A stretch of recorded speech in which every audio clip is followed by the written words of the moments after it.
I never expected her to say my name like she meant it. Not just the sound, but the weight behind it. It was a Thursday morning, the kind that sneaks up on you with its quiet rhythms.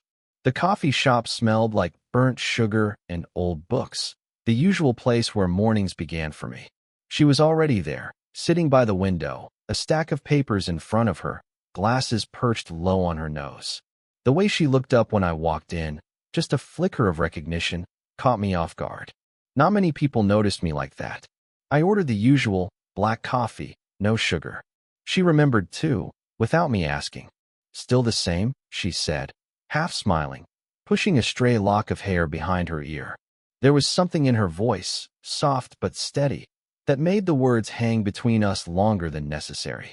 I nodded, folding a napkin on the table, trying not to stare. The way her fingers moved over the papers, so precise, like every detail mattered. Maybe it did. We shared a quiet joke about the broken espresso machine. It wasn't much, but it made the silence feel less heavy, like we were part of the same little world for a moment. I glanced up, catching her eyes, steady, knowing, with a hint of something I couldn't quite name. A shared understanding, maybe, or a question left unasked. Most days, I sit alone in that corner, letting thoughts drift where they want. Unsent texts blinking on my phone, paused memories I can't quite shake. It's not loneliness with a bang, just a quiet echo that fills the spaces I don't speak of. Her presence shifted that, like maybe the echo could soften, even if just a little. The clock hands crept closer to the hour, and she packed her things slowly, deliberately. I wanted to say something, anything, but the words tangled up somewhere between wanting to be careful and wanting to be reckless. As she stood, I caught the way her eyes flicked toward my hands, resting on the table, still folded, still unsure. Then, her phone buzzed, and she glanced at the screen. A message, maybe.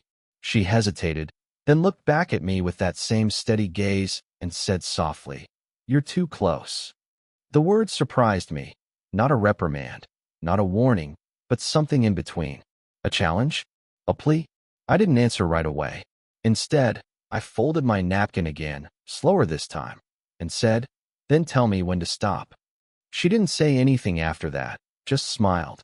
A quiet, knowing smile that felt like an invitation or a question. Something that wouldn't be answered yet. I watched her leave the coffee shop, the bell tinkling behind her. And I was left wondering, how close is too close? And more importantly, how far am I willing to go? Full story coming soon. The next morning, the coffee shop was quieter. She was already there, a cup of green tea steaming gently between her hands. I slid into the seat across from her, folding my hands on the table like I was bracing for something. She smiled softly, but it didn't quite reach her eyes. "I used to come here with my daughter," she said quietly, tracing a ring on the cup's edge. "Before she moved out. This place," she paused. "It was our little routine." I nodded, swallowing the sudden lump in my throat.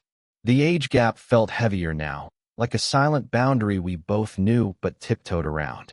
The fact that she was divorced, that her daughter was a friend of mine, none of it was easy.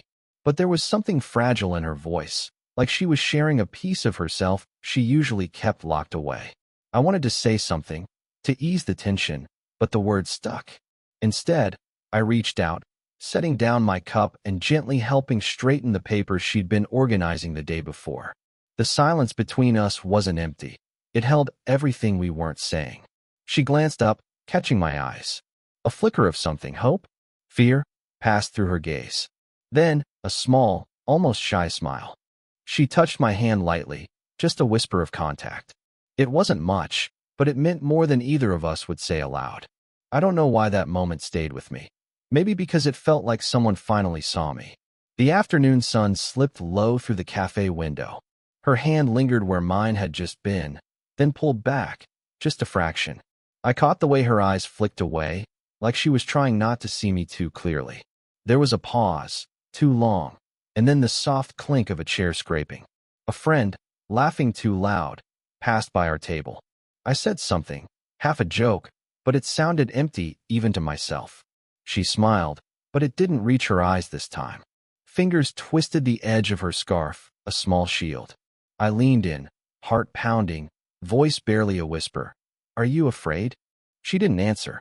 The space between us felt fragile, like the moment was about to snap, or something else. Her breath hitched, eyes searching mine. Then the world shifted, the line we almost crossed hanging just out of reach. And then, footsteps, someone else coming. Silence. Full story in the link. Check the description. I never thought a walk back from the cafe could feel like this. Heavy, quiet. Her laugh caught in a memory that wasn't mine. That friend of hers. Too close, too familiar. I swallowed the knot in my throat, fingers tightening around the bench's edge. "I don't like feeling outside," I said, voice low. She didn't say anything, just looked away, tracing patterns on the wooden slats. There was something in the way her hands shook, like she wanted to reach for something but wasn't sure if she should. "Am I too much?" The words hung between us, fragile as a thread. Her eyes met mine, soft but distant. And then the pause, longer than anything said, like waiting for a storm to break or pass. The moment before everything changes. Would she stay? Or would this be the last time? The text stopped coming without warning.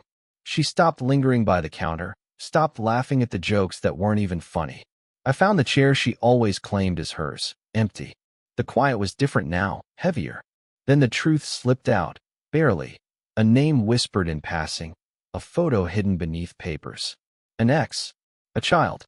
Things left unsaid between us like shadows in the corners of a room. Every time the phone buzzed, hope flickered. Every missed call pulled it away again, deeper into confusion. I typed a message, deleted it. Typed again. "Are you okay?"